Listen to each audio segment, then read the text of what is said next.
Now we have the Cali bubbles. There's a lot on here, so I'm just going to go ahead and take it all off so we can hear exactly what it's doing.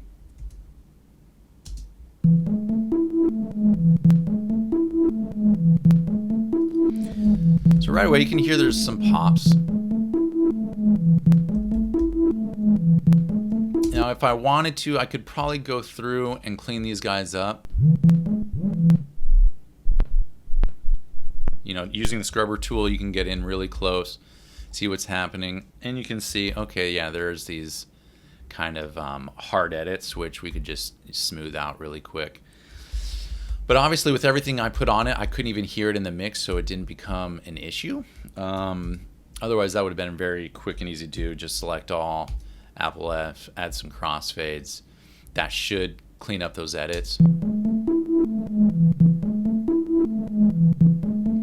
So as simple as that. Obviously, when I was mixing it in, I didn't even notice it, I think because I got the reverb on there so quickly and the delays and everything. So let's hear how it sounds in the mix without everything I have, and then we'll slowly add it all in.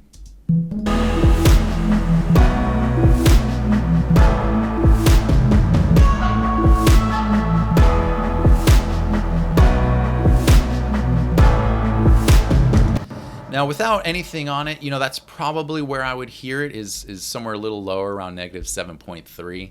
You know, the timing's a little weird, and it's kind of spacey and moving around the ear, so I don't want to take away from the drums or anything else. So I'd have it a little more tucked.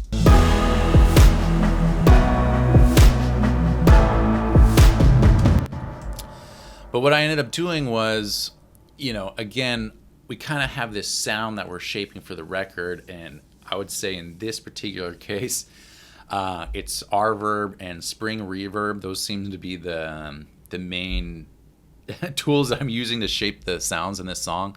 Of course, for every song it's different. Sometimes I use a ton of Valhalla, sometimes Seventh Heaven. This one, it's spring reverb and reverb. That's what's creating our sound. So this is what I have first in here. Again, this really long reverb time. That seems to be the sound for this record, right? Washing these things out a little bit.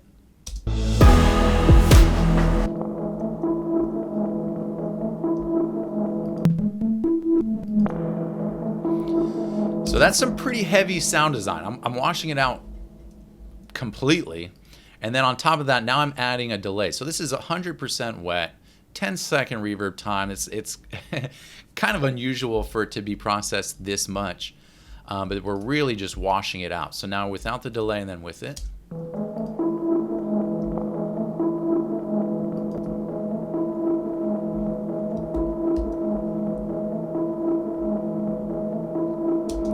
So now it's really creating an even longer decay time and just washing it out even more. You can see I do have the analog on. I really don't like this. I'm not sure why I left it on, so I'm just going to turn it off. Again, this feedback's at 60, 100% wet. Not doing any modulation, no filters, no lo-fi or ping pong. I'm literally just delaying that reverb out to wash it out even more. Now here, you know, this is kind of what I would call, you know, a phone filter effect, rolling off all the low end and all the high end.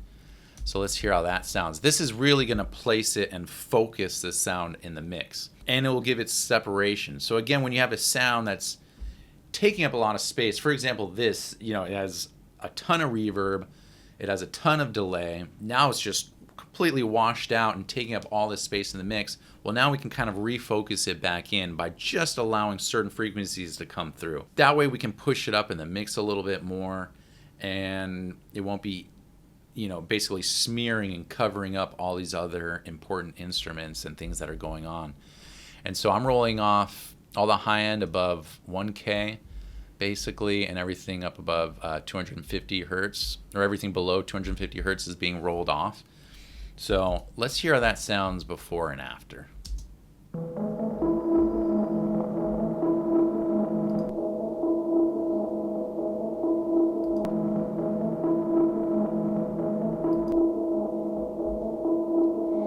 So that really, really focuses it down. So just to hear where it's at so far in the mix.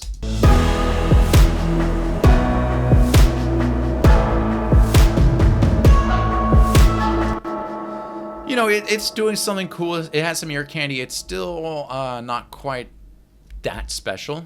So now we have the filter, the air filter gate. So let's hear it before and after this plugin.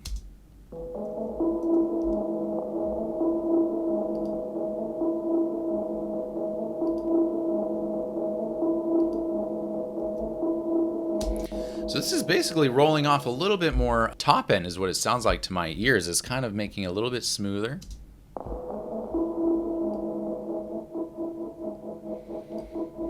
And you can hear it's also adding that kind of left-right pulse.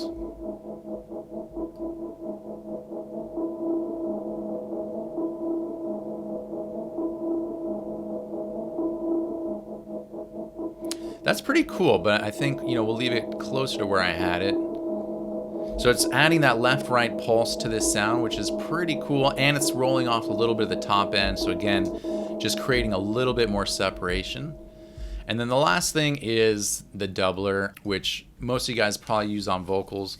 It's kind of cool to use it on other instruments as well that you want to make a little bit more special, and again, to give a little bit of ear candy to. Let's just hear what it's doing to this sound.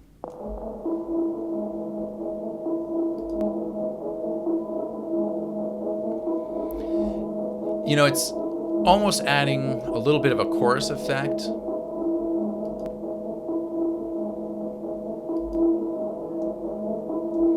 And it's also turning it up a little bit. It's, you know, because we have these doubles that are panned, delayed, and detuned. You know, they're up at 100%. So they're at equal level to the lead. So it's raising the volume up a little bit, and it's bringing it a little more present in the mix. So now let's hear how this sounds all together.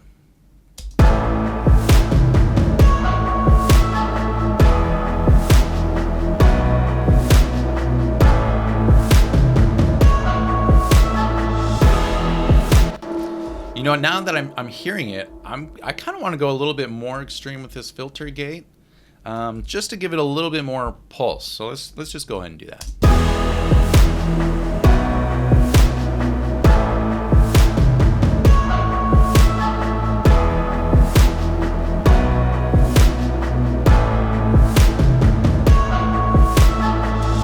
To me right there, it sounds perfect because now I can hear it pulsing in each ear. It's kind of coming in and out. It's just creating some really cool spatial movement around my head, and especially in headphones, it's going to sound really cool.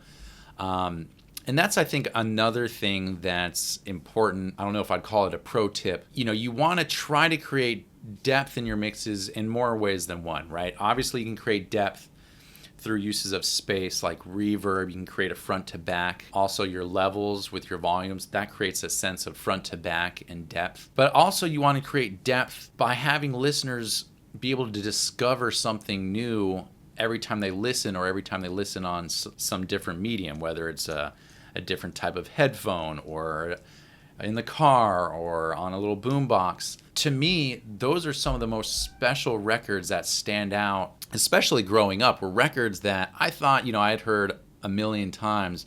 And then I listened, you know, more crucially, or I was falling asleep with headphones on or something, and all of a sudden I heard things I'd never heard in the song before. And it blew my mind. And then it caused me to listen even more closely and then notice more things about the mix that I never heard before. Pretty straightforward. I mean, what are you gonna do with that? It's bright already, so as you can see, actually I didn't do anything with it, except for turning it up more than they had it. It was 4 dB up. But otherwise it just sits there, nothing crazy. But it hits that compressor together with this guy. So this is a little bit more of the attacky sound, but same part. So to me, both of these would be one part, but they printed them in 2 part. And let me turn a couple of things off, because there I felt, this is what I heard sounded like before. A little tame maybe. I mean, it's just like a little bleep, bleep, bleep. I felt like, you know, we wanted a little bit more of a push into the final master. So let's see what we got here. Again, no EQ, because the sound is also not really competing with anything, because the record is pretty open at this point.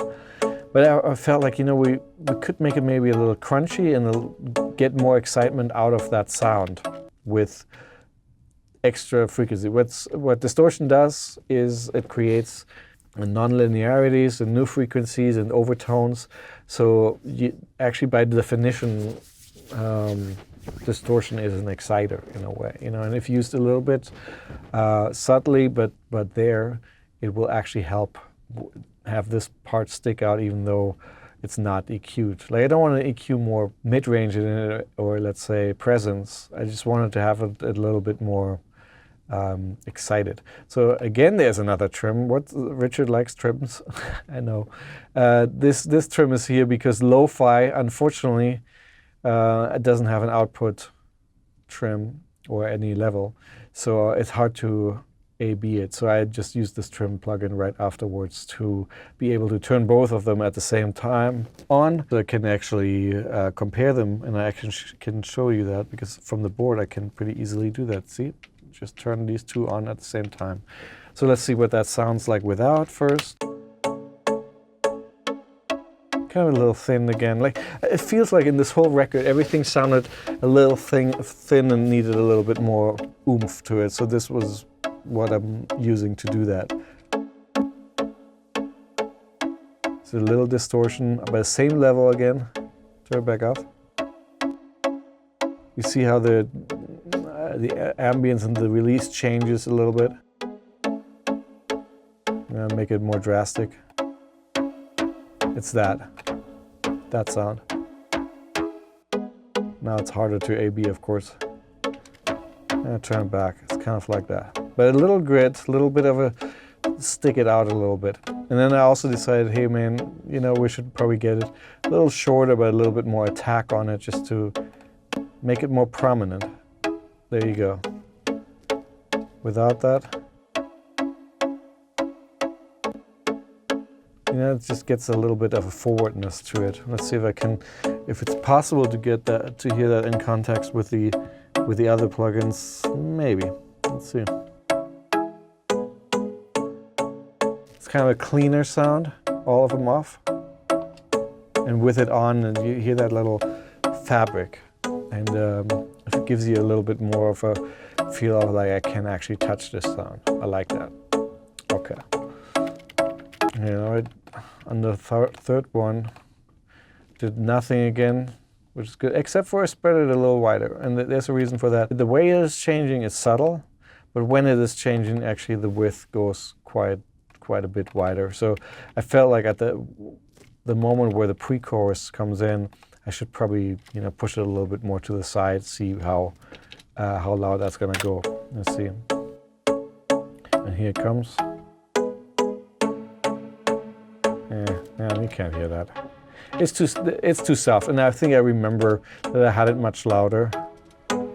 And Andre told me that was now a little bit too loud. So this is just a feel kind of thing. Not much to say about that, so let's leave it. But at the chorus then, right here, we have this. We have an extra new part, and you hear that the compression stays the same for the original parts, and the extra parts are actually making the record a little bigger than it was before, instead of like pushing that compression down as well. I'm pretty sure I didn't check. Yeah, well, how about that? There's like EQ on it. Who's using all this EQ on this record? Me. Just a little bit more brightness, a little bit less mud. Pretty straightforward. I'm not sure. I don't want to A/B that EQ. That you can get the idea on that. And the other one, also a little bit less muddy.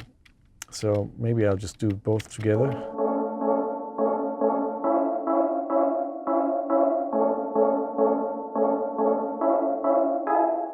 Just a little leaner, because it was on the headphones, it felt a little cluttered to me. Oh, and maybe one difference there though, they had it like this. The rough mix was panned centered. And I felt we could get a little bit more width out of it. You see, this is kind of, if you hear that, it's all kind of in the middle, and I can't tell a difference. So if I turn them left and right, they're just different enough, these two sounds, that we get more width on the sides. Aha, that is pretty clear to hear.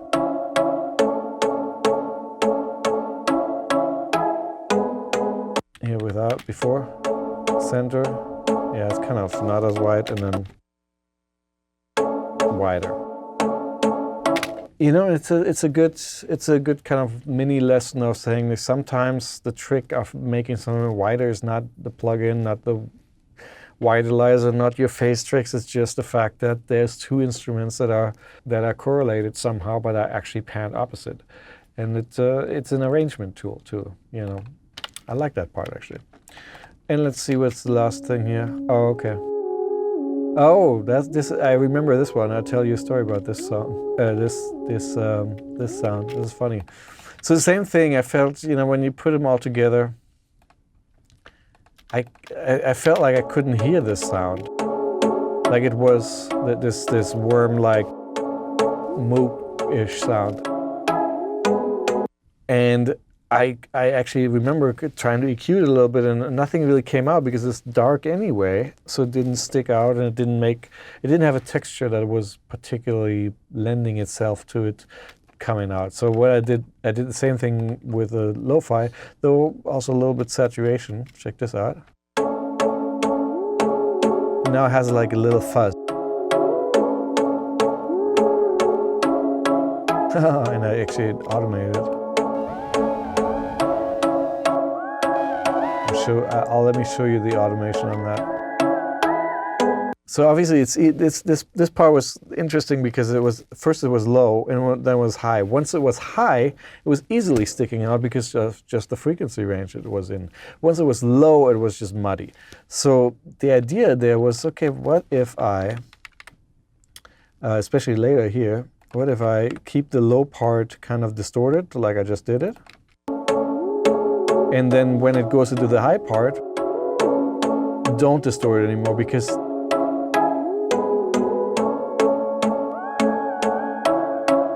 then it would actually sound distorted, only distorted. And all I wanted was some frequencies that could be more excited in the low part, so they would stick out a little bit more. So that happens. It's actually kind of what happens with vocals. You know, you sing low and you don't have much projection. You sing high, it might be jumping out of the speakers. But if you had, for instance, dynamic EQ, then you could make that a little bit, that transition a little bit easier.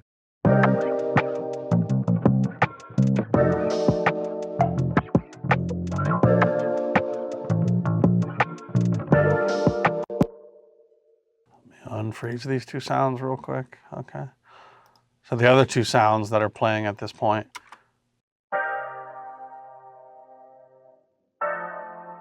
So let's bypass those plugins. It's like a little piano. This plugin right here is the Brigade Chorus. It's basically just a take on an old school pedal. This is by a UAD, but it's basically just a standard like analog type chorus sound. Makes it more interesting. Interesting in stereo. So then kind of curtailing the mids, which then is an effect bringing up this area a little more by reducing this area, you know. And then we get a little room. It's not a crazy amount, it's just enough percentage just to give it some depth, you know, not sound so flat. And that, of course, layers with our other two sounds.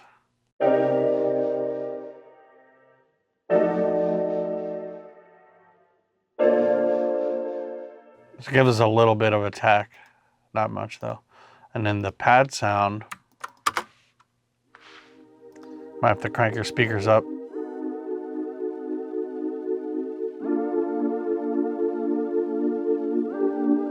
So same chorus.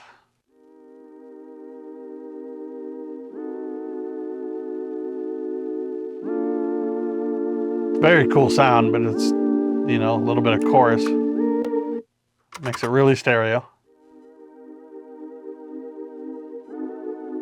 Makes it more fun, you know. And then, you know, kind of brick wall filter on the lows, just really chopping them out. And then one little frequency that just did sound right. And then that's almost unnecessary, that top frequency, but put this fade in real quick.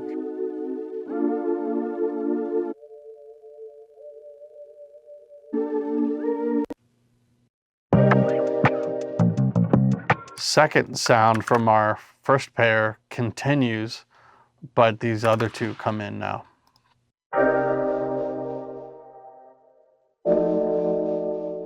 So again, that sounds the same, but we do have a little bit different plugins going on. Looks like we copied the same first 5 plugins, and then I added Greenhouse, which is an excellent plugin if you guys don't know. Mixing Night Audio makes this. Mixer Ken Lewis, he has this plugin, and it's basically saturation on the left and then modulation on the right. So we got a little bit of, there's no technical terms on this plugin. It's all just kind of artistic and goes by feel, which is how Ken approaches his work. This is increasingly more distortion as you go to the right, so we're on the minimal one. No high cut or low cut, but we do have a little bit of a gain on there, a little bit of a distortion, saturation. And then over here, we got the dry wet, kind of minimal. You can do phase, flange, almost slap delay. It doesn't really have repeating echoes, but because they're shorter delay times. But no feedback, that's what fertilizer is. But yeah, let's check out that.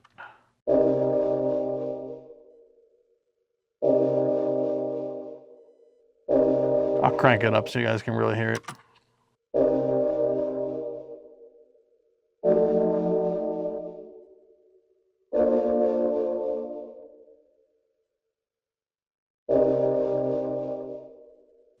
And then just a little tiniest dip.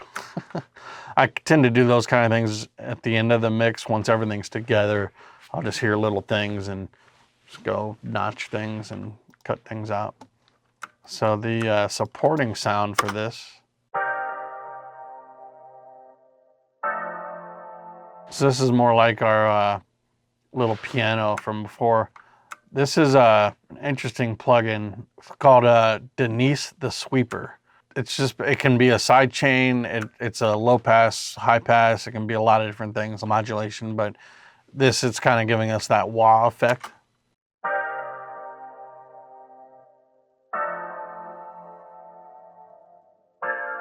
There we go, yeah. So those two together. So you see a few of these sounds are feeding this spaced out, which is, if you guys don't know, this is a great plugin. I'm gonna take the dry sound out of the stereo bus. You can just hear the spaced out. And I'll crank it up for you guys.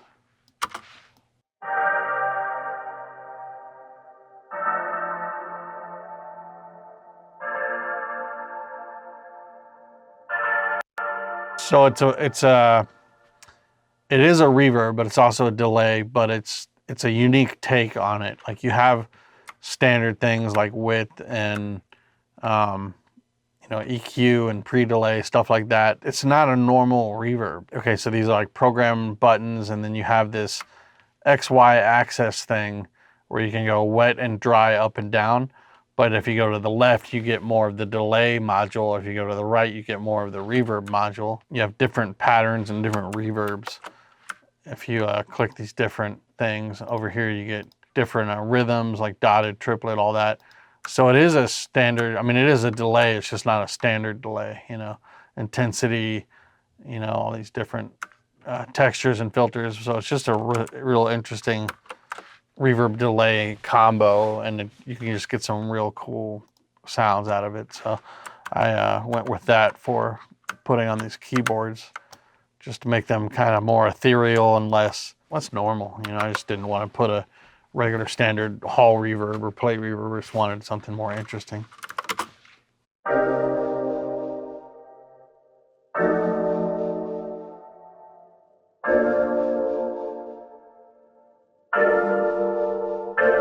So you can see down here, I'm I'm beyond the delay compensation amount of samples, because this one synth has so many plugins on it that are, have too much processing going on.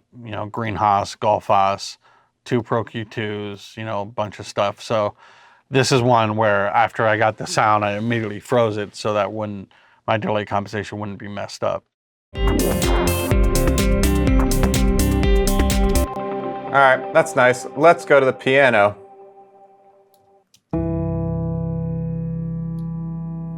And we need a reverb on that too.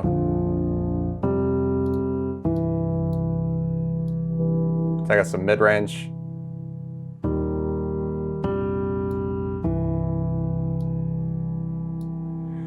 Piano verb. And I'm gonna do that same B2. It's a really nice reverb for piano.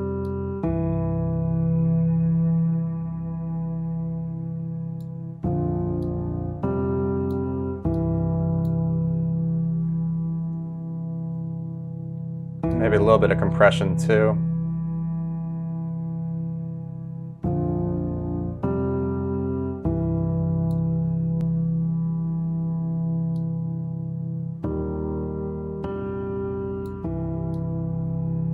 That's nice.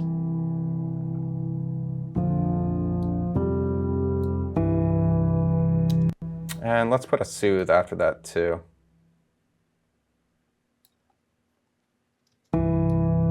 I love the delta because that allows me to really hear the funny stuff.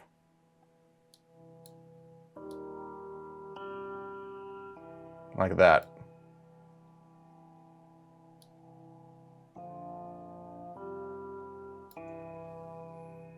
So we're going to get that out of that signal.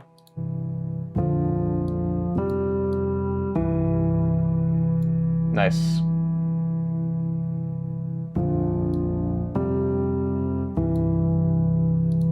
That sounds good.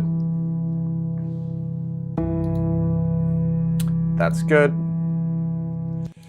And nice. That's really nice too.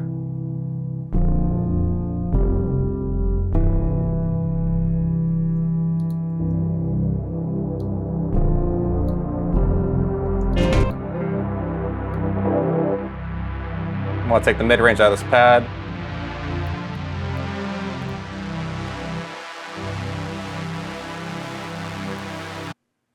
I can give it some high end.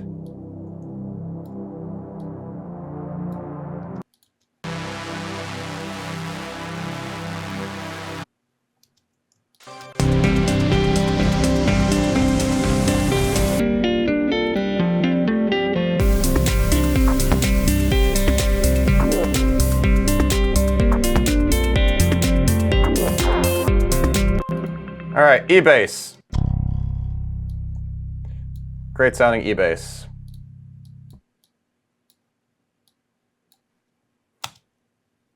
Layer it with the piano. That sounds good.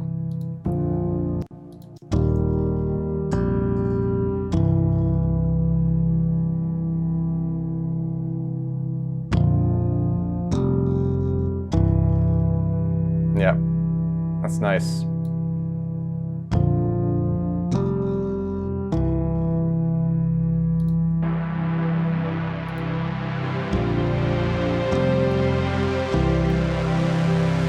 Here are the strings.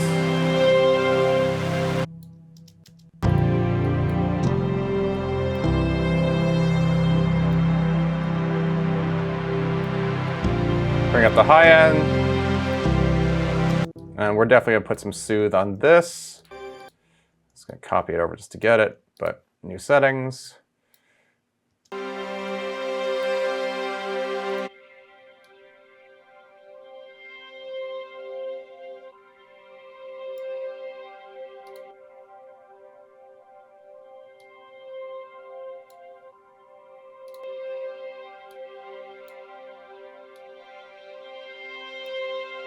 right.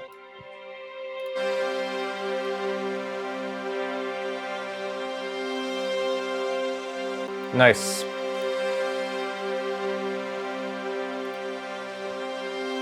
Can even take more out of it.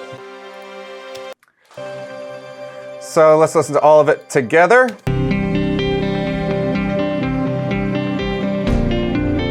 Bring up the string.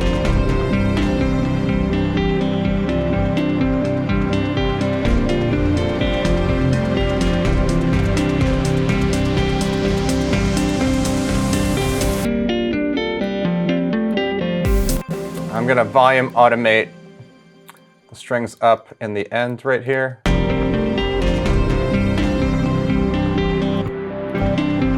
up the pad.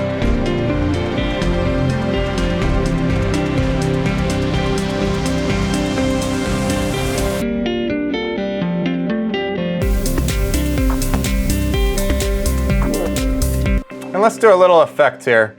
So maybe what we do is let's bandpass. Actually, let's see what happens if we just mute the delays for that one moment.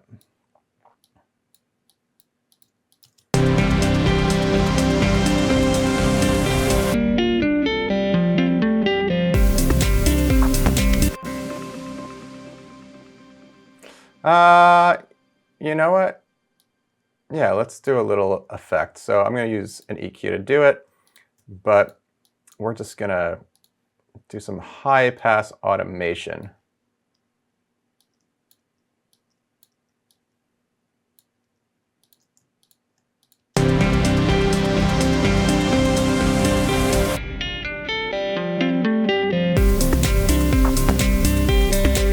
That's nice.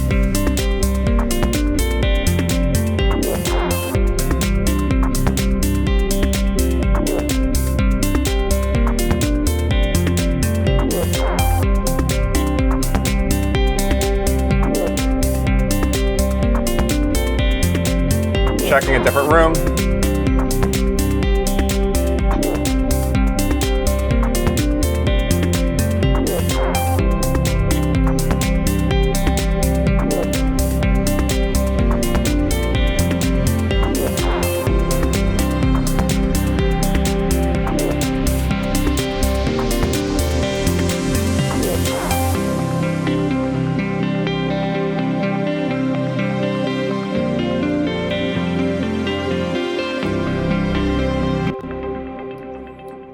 Going to bring up the strings there, and then I'm going to start automating them down also.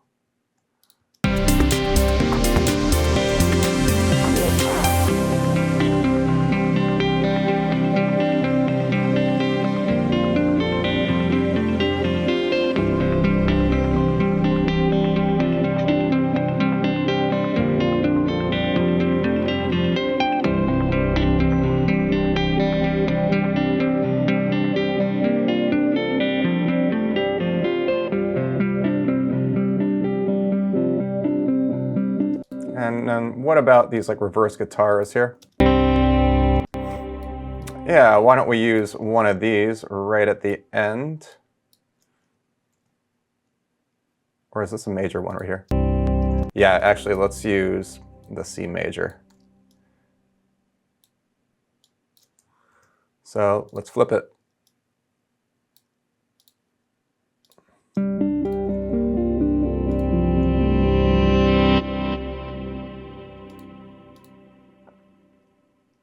Yeah, that's nice. All right, let's just also take a little bit more low end out of, oh, there is nothing. All right, let's take some low end out of that because we don't need it at all, but we're really close.